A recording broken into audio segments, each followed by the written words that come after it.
Hello, everybody. My name is Olivia Archer, and today I would like to talk to you about the new game that I'm working on since I have completed Foxy. So this will be, I guess, the very first dev vlog of Bizango Blast. It's not exactly a new game that I'm creating because I already made this game a while back. It was the very first game that I made in the UDK. It was originally released in the time of the iPhone 3GS, and I feel like now it could be better. I was young and stupid back then. I'm still young and stupid, but a little bit less. And I feel like I could actually do this game the justice that it deserves this time. And I feel like it's more fun for it's a more fun game than Foxy. It was actually quite popular. It got pirated a lot, and when I had released it for free, it was downloaded at least 70,000 times, so I feel like it's a bit more attractive already than Foxy for some reason. If you don't know, it looked like this. I got a lot of people have said that the starfish people thingies characters are scary, so I'll change them into something else. Um, yeah, I don't know. Well, I thought they were cool. I think it's really the like irises. I feel like if I just made the eyes bigger and give them like a pupil and an iris, they could become kawaii and cute and less scary and soulless. But we'll see. This is what the game looks like on the back in the day. So I'm gonna try and be consistent to the style. I'm gonna remake most of the assets. The point of the game was like you control this cannon and it's like Angry Birds. You have to destroy the bad guys while not destroying the eggs that you see here got destroyed. I got a lot of critiques for the graphics, especially the menus. I don't have a level select picture here, but it was pretty ugly, and this time I plan to do much better. Um, yeah, here are the eggs that you're not supposed to destroy. So you aim the cannon, you shoot, and you destroy these bad guys. Before, there was a system where like you would have to hold the fire button and it would charge the shot. People complain about that, so that's no longer gonna be a thing. You're just gonna press the button and it shoots. Anyways, it's better to show you than to tell you about it. So I'll show you what I have so far, and then I will show you how I done it so far. So I've made nicer menus. These don't work yet because I'm still working on them. I decided to do it all in 3D just to make it easier for. It just seemed easier after all the stuff that I had to deal with Foxy. And so these will be all the stages. Each one will have 10 levels, so that will make 50 levels in all. All of this is I'll show you how I did it. It's pretty cool. And then so this is the first level. The graphics I'm still working on. There's a huge problem with this level because of the way that it curves in. It causes trouble. So there's the dynamic clouds. They're all rotating. I'm trying with the outlines effect, but it looked better in the 3D program, so I guess I had to thicken up the lines. I could do a system where the lines will always stay the same no matter how far away the object is from the camera, but that's gonna double the draw calls and add a lot of computing overhead, and I don't know how necessary that is. Maybe like the perspective lines might work. I don't know. I'm still figuring it out, the rendering and stuff. I'm going for a flat texture because I got a lot of complaints for the first versions that the textures were too textury, and would have been better if they were more flat. I have to redo the cannon. I'll smooth these out and give it its outline and make the coloring flatter like the trees and the levels are. Anyways, let's shoot something. So I guess we aim for the top and we shoot. I'm working on a kind of like a smart camera dynamic system, and also the trail particle effect. I'm trying to keep it like cartoony and consistent instead of using like a semi-realistic flame like before. Let's get rid of this dude too. Boom. And yeah, like with the physics, it's much better on the Unreal Engine 4 because I don't know, it just works better. there's less sleeping and stuff. Because before I had the issue like especially on the 3GS where the physics would slow everything down, so I would make things sleep, but it wouldn't always really work. Oh, that's funny. It never popped like that before, and it's funny that speaking about physics problems, that one just happened. That usually happens when the meshes are too close to each other, so when they wake up, they try and separate, and that causes like a great force. So um, yeah, that's easy to fix though, but it never happened until I started recording. That's funny. So yeah, basically the game's gonna be like this. Aiming is easy because oh my gosh, if anybody says aiming is hard, just line it up with these triangles and it will go. There's no like power bar or anything when you shoot. That's what you get. So I guess recording is gonna bring out all the bugs. So this is the first problem that I encountered in the Unreal Engine. I guess I'm gonna have to make it turn off the motion blur for these things. Basically, it says you win.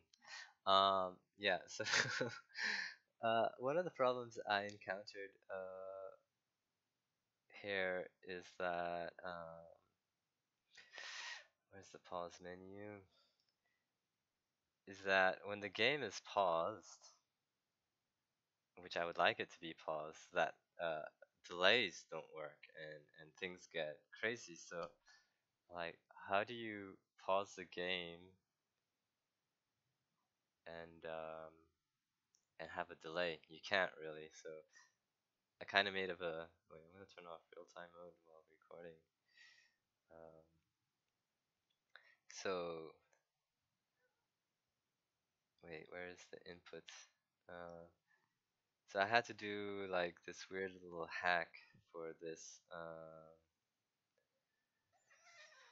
So I had to make my own timer because unfortunately delays do not work when the game is paused. Unfortunately, so the input thing would have just gone like lightning speed. So I have to take the input value and I add it over time into what I call I guess this. So I make my own delay, and once it reaches a certain amount, I let it, go to the next button, and it resets when it's gone back to zero. When it notice the axis has gone back to zero, because this doesn't work, and so because of the way that the pause is handled, there are quite a few quirks. I'm not sure if I'm doing it wrong or something, but so between the button thingy not working, the delay's not working, and the motion blur freaking out, these are some of the issues with pausing the game. But anyway, we're not here to talk about that. I would like to show off some of my menus. Let's just teleport to the menu. Why is this taking so long? Right, very shitty. I mean, very not good hard drive.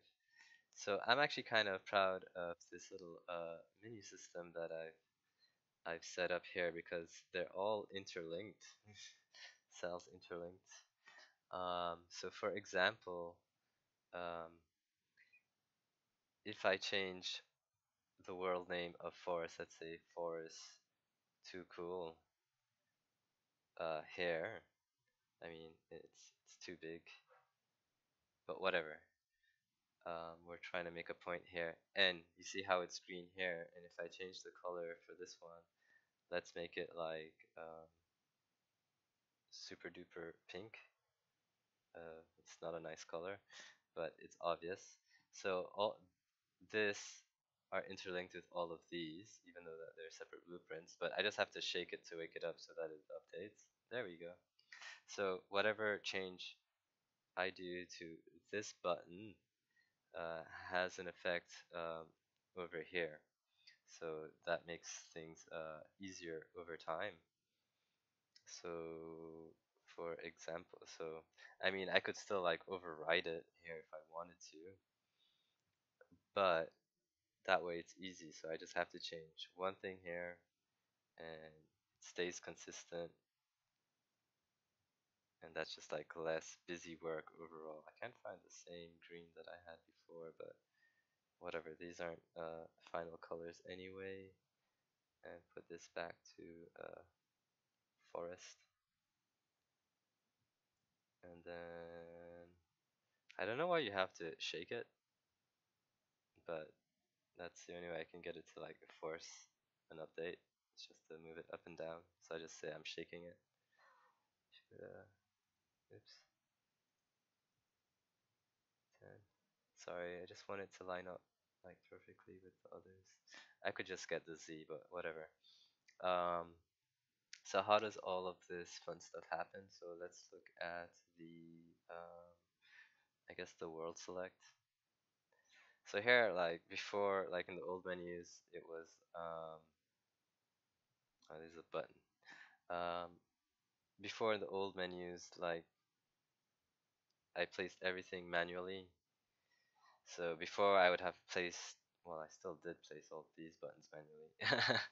um, I would have done all of this manually, like the stars, the names, and everything. But here, actually, um, I first made the button. So this is just the button. It's not even textured or anything. It just has the elements that it needs. Uh, it doesn't even have any like code for itself. Uh, and here it has like some basic construction. But the world select menu, it takes all the buttons, it assigns them the material that they need based on whatever conditions that I had set up. The background color is for the world select menu itself, and then I add all then everything that needs to happen. So like each one gets their names, their colors, and everything assigned to them over the script. So it's just kind of a little bit procedural, and here it's like all the interaction.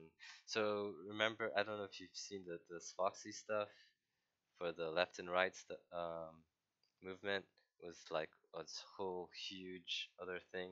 I found a much simpler way of doing it, and but I feel like it could be easier in the future. I'm gonna try and just do like an XY grid. This is just a one-dimensional grid, so it goes from 0 to whatever on the x-axis. So that works fine. But there's some limits, like if you go up and down and stuff, like when you reach the very bottom. But that's easy to solve. But I feel like it could be easier if I give everything XY grid. Um, so yeah, and I do the same thing for the level select, which is a bit more complicated because it has up and down. So the math is a bit more complicated for the up and down because it has to have all the conditions. I'll just show you quickly what I'm talking about. So here it's just left and right mostly, and there's one special condition. If you go up, it just takes you to the menu, but you go down, it will take you back to where you were, so no big whoop. But if you actually go to one of these, it's a one-dimensional grid, so that means you have 0, and then 1, 2, and it goes up. So you have to add some conditions. If you're like here and you want to go down, it should go to the 2, and here it should go, like in theory it should go to the menu, but I made it go to the 1 just for whatever, and then when you're at the 1 you can go up. And so you have to make conditions for that on a one-dimensional thing. With the XY, it would um, it would just do it automatically because this would get set to 0 and it still remember it's 3. But with the XY, if you go right here, it would actually pop up at the 1. But whatever, all of that math is just for this navigation. Um, let's go back to the blueprint. And then yeah, so all of this, it just sets an index. It just sets an index, and then so when you actually push the input action, um, wait, what? When you put the input action, it should just like so it figures out which button you had. It figures out if you've unlocked it or not. If it's locked, it does nothing. If it's unlocked, then it triggers the event that's within the button itself. So each button contains all their information that they need for their level, and also based on the button type. So if it's a navigation button, if it's a menu button, or if it's a level button, and then it gets the world, it gets the level that you selected, and it loads it, and voila. And that's how the game works. So right now the game still has a lot to do. Like the art assets are still quite a mess. Um, I need to redo a lot of the arts. I've only have the forest level art assets. The menus art is not done yet. Like this is just this. This doesn't even have the rest of the buttons for like the options, extras, and to exit. These are not the final colors. I want this to look a bit better. I'll might make the text look 3D a bit, and but besides that, most of the game infrastructure is actually there. My startup sequence, if you had seen the Foxy one, was quite big, but here I've actually made it quite clean. I mean, there's still a lot. I haven't done the platform separations, but I'm already saving the platform, which platform it is, so I can do like all the conditions for iOS and whatever. And here it's like it checks if you've saved the game. Actually, don't need this. Save that. Should compile it too, I guess. So it checks if there's a save file. If it doesn't, here I can like actually break it off and make it launch like a first time tutorial, which I will, but I will do it as an event, and then have the other side of the event trigger this to keep it nice and clean. The way that I distribute the data is a lot cleaner. I don't have everything just breaking out, and I send the data. In the future, I would actually like to send the data to like a global blueprint where all the other blueprints can easily access it, and that global blueprint with all the data is always having it updated. So when the other blueprints want to get it, they're always getting the most updated version of these variables, instead of like having this like distributed among things like specifically. Then later on you realize, oh no, I'm gonna need this variable, which blueprint has it, then you have to go and get it, and da da da. So if there's one blueprint that has all the data, you can always just like have a reference to it and call those variables when you need. I will try that out for my next game, but this one I've gone a bit too far. So like the startup data gets here, so um, each button gets their data kind of as needed, which seems like a good idea. I mean, it still works out fine, but it can be a bit tricky at times. What other fun things? Well, the pause menu, another bad habit I have is like making certain blueprints do too much work. So the pause menu is kind of doing too much work, so it acts as like the the stats menu, it's the pause menu, it's the win menu, it's the lose menu. Uh, and yeah, so it has to have all these different states, and I wonder if it would have been easier if I had like a lot of different separate blueprints that got called separately, or if it's better to have one blueprint that does a lot of work. I don't know. But this seems like it's working fine now. It was a bit weird, like managing all the states. There are a lot of conditions for this and that and what and whatever. So I don't know. I'll investigate in the next game. See, I don't know, because then you'll have a lot more tabs open, and if you edit one, you're gonna have to edit the. I don't know. Maybe my state management should just be better. Um, what else is interesting? Yeah, I'm trying to keep it simple. I don't want to make like a big mess like Foxy did, like So here I'm trying to keep things. It's not as commented as before, but everything kind of makes sense by looking at it. Like you can just check like what the event is called, and you can kind of figure out what it's doing. This is not working so far. This is to, if there's like a cloud that goes in front of the camera, it will hide it so that your view is not obscured. Um, yeah, so this is how far I've reached so far. Like most of the game is there. You can play it, you can unlock levels, you can actually get the stars and stuff. Well, technically, yeah, I guess the trace is not far enough. So yeah, and stuff generally works. I just need to build the rest of the levels, make the graphics uh, look good, like the cannon and stuff. A lot of polish, sound effects, make the particle effects better, tweak the gameplay, and add the achievements. Um, the I guess the buttons and stuff.